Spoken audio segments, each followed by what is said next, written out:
We discussed in the previous video the who part of the value proposition, showing how a value proposition can be complex, offering different values to different stakeholders. And today, I will discuss the what and present an overview of different types of value propositions. When we say what, we mean what we offer at what price. Strategy is about doing something different from your competitors, and companies differentiate in particular on the what. Let's look at the options a business can envisage. To do this, we're going to use a simple graph on which we're going to position the different possibilities in terms of price and offers. The horizontal x-axis represents the price at which the product or service is sold. The vertical y-axis represents the perceived value of the value proposition from the customer's point of view.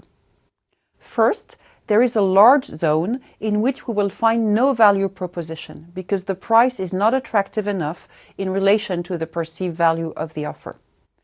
We will call it the non-viable zone. It's represented on this graph by a straight line below which there will be no value propositions on the market. However, in real life, this frontier is not necessarily a straight line. Above this line, we're going to find different types of value propositions. If the market is mature enough, if it has some history, if there have been enough players on the market that have copied each other over time, we will first have an average value proposition that we will call the reference offer. It can exist in reality or correspond to a market average. It exists as well in the mind of clients. It's the average perceived value and the average price one can expect in this market. If the market is nascent, the reference offer can still exist. It corresponds to what offers client will refer to as a comparison to the new offer. For example, when microwave ovens appeared, customers would compare them to an average oven or to an average stove. Then, we're going to find on the market different value propositions. In other words, different competitive positioning, different strategies from companies that are trying to move away from this average, and by doing so, generating more profits.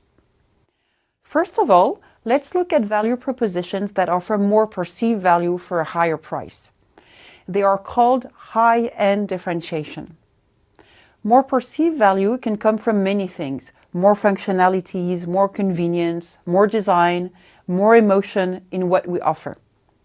Therefore, these value propositions will be proposed at a higher price and generate, if the cost base has not grown as much, a better return on sales. It's more for more. Many examples can illustrate this positioning, some of them very innovative. Bang & Olufsen in audio and video consumer electronics, Nestlé in food, Kleenex in paper products, Apple in computers, 4- or 5-star hotels, McKinsey in strategy consulting, and so on. The opposite positioning is frequent as well. These businesses offer less perceived value for a lower price. It's called low-end differentiation. The what is stripped out of many frills, the perceived value is therefore lower, and the price is lower too. This positioning will generate, if the cost base has also been reduced enough, a better return on sales.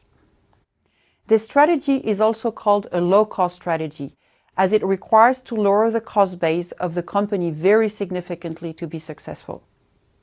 It's also low cost from the point of view of clients, as prices are lower. It's less for less. Many examples can illustrate this positioning, some of them very innovative. Ryanair in the airline industry, Dacia in the automotive industry, Eden McCallum in the consulting industry, Naivia in the cosmetics industry.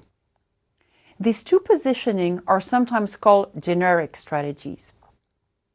A third generic strategy should be mentioned, in which the value proposition remains untouched, same perceived value, same price. However, the company is able to lower its cost base. It develops a cost leadership. There can be many reasons for that, such as economies of scale because the business is larger than competitors, or a cheaper access to input, or a better process, or a better management. To be able to show this strategy on our graph, I have to change the x-axis to cost incurred by the business. All the rest remains valid, and I can add this positioning. Last, we can have value proposition that can achieve both a higher perceived value and a lower price and a lower cost. This positioning is called game-changing strategy, and Laurence will detail it in our next video. So as a summary, we have 5 types of value propositions in terms of what is offered and at what price. High-end differentiation, low-end differentiation or low cost, cost leadership, game-changing, and reference offer. So we will meet you soon to discuss striking examples of game-changing value propositions.